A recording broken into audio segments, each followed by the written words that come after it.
നമസ്കാരം. രണ്ടാം ലോക മഹായുദ്ധകാലം ഹിറ്റ്ലറുടെ ജർമ്മനി ക്രൂരതകളുടെ ആഘോഷ കേന്ദ്രമായിരുന്നു. പലതരത്തിലുള്ള പീഡനങ്ങൾ അനുഭവിച്ച ജനത അതിൽ നിന്നും രക്ഷപ്പെടാൻ ശ്രമിച്ചുകൊണ്ടേയിരുന്നു. എന്നാൽ ആയിരങ്ങൾ പലതരത്തിലുള്ള ക്രൂരതകൾക്ക് ഇരയാക്കപ്പെട്ടു.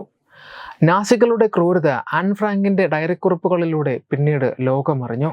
നാസികളുടെ പിടിയിൽപ്പെടാതെ ഒളിവിൽ കഴിഞ്ഞിരുന്ന ആൻ ഫ്രാങ്ക് എന്ന പെൺകുട്ടിയുടെ ഡയറിക്കുറിപ്പുകൾ എന്നതിലുമുപരി ഒരു ജനത അനുഭവിച്ച കഷ്ടതയുടെയും ദുരിതത്തിൻ്റെയും നേർചിത്രമാണത്. നാസിപ്പടയ്ക്ക് തങ്ങൾ കീഴടക്കുന്ന പ്രദേശങ്ങൾ ഒന്നാകെ കൊള്ളയടിക്കുന്ന പതിവുണ്ടായിരുന്നു. സ്വർണവും രത്നങ്ങളും മാത്രമല്ല, പുസ്തകങ്ങൾ പോലും അവർ ഇത്തരത്തിൽ കൊള്ളയടിച്ചു. കൊള്ളയടിക്കപ്പെട്ട ടൺ കണക്കിന് നിധികൾ അവർ പലയിടത്തും കുഴിച്ചിട്ടതായും പറയപ്പെടുന്നു. ഇത്തരത്തിൽ നാസിപ്പട നിധി കുഴിച്ചിട്ടുണ്ടെന്ന് കരുതുന്ന ഒരു സ്ഥലമാണ് തെക്കൻ പോളണ്ടിലെ മിങ്കോവിസ്കി ഗ്രാമത്തിലെ 18-ാം നൂറ്റാണ്ടിൽ പണിതീർത്ത ഒരു കൊട്ടാരം. ഹിറ്റ്ലറുടെ സംരക്ഷണ സൈനിക വ്യൂഹം വേശ്യാലയമായി ഉപയോഗിച്ച കൊട്ടാരമാണിത്. കൊട്ടാരത്തിന്റെ മൈതാനത്തുള്ള ഒരു കിണറിന്റെ അടിയിൽ 10 ടൺ സ്വർണവും മറ്റ് വിലപിടിപ്പുള്ള വസ്തുക്കളും ഹിറ്റ്ലറുടെ സൈനിക വ്യൂഹത്തിലെ ഉദ്യോഗസ്ഥർ കുഴിച്ചിട്ടിട്ടുണ്ട് എന്നാണ് കരുതുന്നത്. ഹിറ്റ്ലറുടെ സംരക്ഷണ സൈനിക വ്യൂഹം തലവനായിരുന്ന ഹെൻറിക് ഹിറ്റ്ലറുടെ നിർദ്ദേശപ്രകാരമാണ് ഈ നിധി ഇവിടെ കുഴിച്ചിട്ടത് എന്ന് കരുതപ്പെടുന്നു. രണ്ടാം ലോക മഹായുദ്ധത്തിന്റെ അവസാനമാകാം നിധി സൂക്ഷിച്ചിരിക്കാൻ സാധ്യത. ബ്രെസ്ലാവിന്റെ സ്വർണം എന്ന് വിളിക്കപ്പെടുന്നവയും പോളിഷ് നഗരമായ വ്രോക്വാവിൽ നിന്നും കാണാതായതുമായി വലിയൊരു സ്വർണ്ണ നിക്ഷേപമാണ് ഇത്തരത്തിൽ കുഴിച്ചിട്ടത്. 18-ാം നൂറ്റാണ്ടിൽ റഷ്യൻ ജനറലായിരുന്ന ഫ്രീഡറിക് വിൽഹെം വോൺ ഡെസ്ലിക്കാണ് മിങ്കോവ്സ്കിയിലെ ഈ കൊട്ടാരം പണിതീർത്തത്. വർഷങ്ങൾ കടന്നുപോയപ്പോൾ പലതവണ ഈ കൊട്ടാരം കൈമാറി.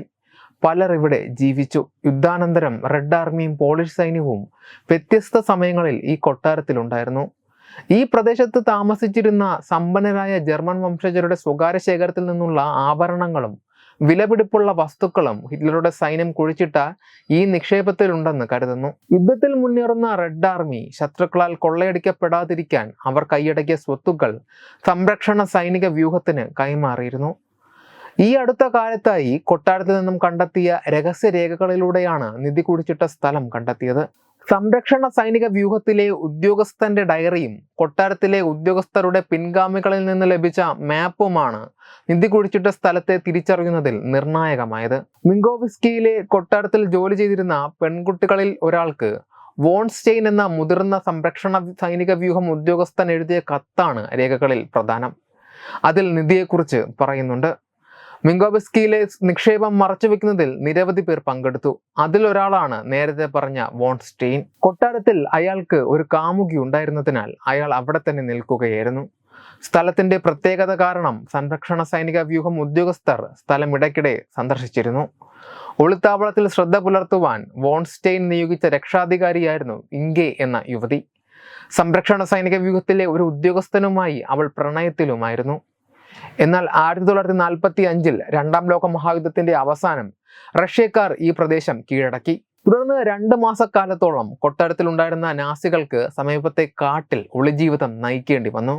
യുദ്ധാനന്തരം സോവിയറ്റ് യൂണിയൻ ഈ പ്രദേശങ്ങൾ പോളണ്ടിന് കൈമാറി. പ്രദേശത്തുണ്ടായിരുന്ന ജർമ്മൻകാരെ മുഴുവനും ഇവിടെ നിന്ന് പുറത്താക്കി. ഇവരോടൊപ്പം ഇംഗയും പടിഞ്ഞാറൻ ഉക്രൈനിലേക്ക് എത്തിച്ചേർന്നു. പുതിയ പ്രദേശത്ത് പുതിയ ഒരാളായി അവൾ ജീവിച്ചു. രൂപവും സ്വത്വവും മാറി. പ്രദേശവാസിയായ ഒരാളെ വിവാഹം കഴിച്ചു. മരണം വരെ അവൾ ആ നിധിയെക്കുറിച്ച് പുറത്താരോടും പറഞ്ഞില്ല. പിന്നീട് ഈ കൊട്ടാരം ഒരു ലോക്കൽ കൗൺസിൽ ഓഫീസ്, ഒരു കിൻഡർ ഗാർഡൻ, എന്തിന് ഒരു സിനിമയ്ക്ക് പോലും ഉപയോഗിക്കപ്പെട്ടു. എന്നിട്ടും കിണറിന്റെ അടിയിൽ 64 മീറ്റർ താഴ്ചയിൽ കുഴിച്ചിട്ടിരിക്കുകയാണെന്ന് പറയപ്പെടുന്ന നിധി ആരുടെയും കണ്ണിലുടക്കിയില്ല.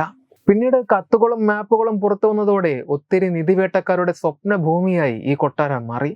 നിധി കുഴിച്ചെടുക്കുവാൻ ഒരു പര്യവേക്ഷണ കമ്പനി കോവിഡ് കാലത്ത് ഇവിടെ എത്തിയെങ്കിലും പിന്നീട് എന്ത് സംഭവിച്ചു എന്ന് പുറത്തു വന്നിട്ടില്ല. Web desk Tatwamayi news. Powered by Jyothis. Realising your dream home. Our ongoing luxury apartments projects are Crown near Karivattam, The Square near UST Global, White Manor near Attigal Ambalatra, and Evergreens Luxury Villas near Tirumala. Call 90482 55599. Jyothis Building Promoters Private Limited, Thiruvananthapuram.